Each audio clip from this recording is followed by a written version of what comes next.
Kembali lagi bersama saya Bapak Ibu, Informasi TV yang selalu menyalurkan informasi terpenting atau seputar dunia pendidikan yang paling relevan. Sebelum kita melanjutkan ke pembahasannya lebih dalam, jangan lupa tonton terus video ini hingga selesai dan jangan lupa like, komen, dan share dan nyalakan lonceng notifikasinya. Langsung aja kita ke pembahasannya.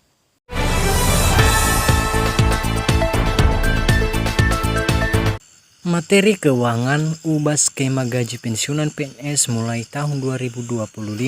Dua golongan akan dinikmati kenaikan tunjangan. Pemerintah Indonesia melalui Kementerian Keuangan kembali membuat gebrakan penting di bidang kesejahteraan aparatur sipil negara ASN, khususnya para pensiunan.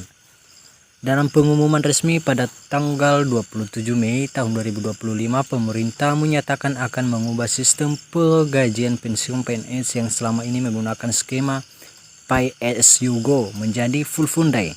Langkah ini bukan hanya bersifat administratif, melainkan akan membawa dampak signifikan terhadap kesejahteraan pensiun PNS dengan potensi peningkatan nilai pensiun secara nyata mulai tahun ini. Apa itu skema full fundai dan mengapa dianggap lebih baik? Selama ini, pensiunan PNS menerima dana pensiun dari anggaran belanja negara secara langsung setiap tahun skema Pay as you go. Artinya, dana pensiun dibayarkan dari iuran APBN berjalan, bukan dari dana yang dikumpulkan sebelumnya. Namun melalui skema baru full fundai, pemerintah akan mulai mengalokasikan dana pensiun sejak dini saat PNS masa aktif bekerja. Dana ini akan dikelola diinvestasikan secara profesional agar dapat memberikan hasil optimal saat masa pensiun tiba. Dengan cara ini, pensiunan tidak lagi bergantung pada keuangan negara setiap tahunnya, tetapi memiliki dana pensiun yang lebih stabil, terprediksi, dan berpotensi lebih besar. Dua golongan penerima skema baru gaji pensiun PNS. Dalam rencana reformasi yang diumumkan Materi Keuangan, pemerintah menetapkan dua golongan penerima manfaat dari skema baru pensiun ini. 1. PNS aktif menjelang pensiun transisi.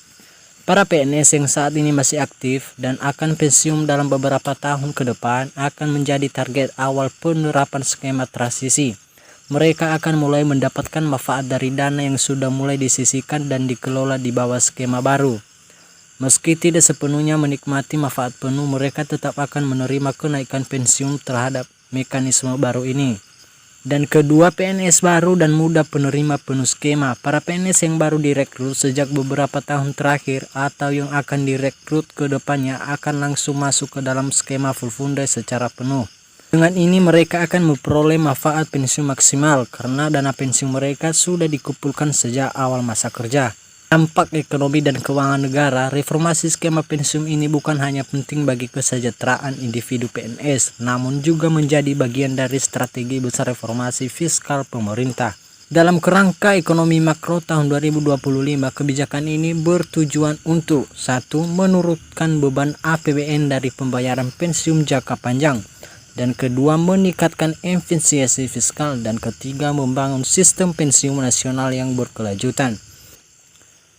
Keempat, mendorong pertumbuhan investasi domestik karena dana pensiun akan dikelola dalam portofolio produktif. Kabar gembira ini untuk para pensiunan dan calon pensiunan.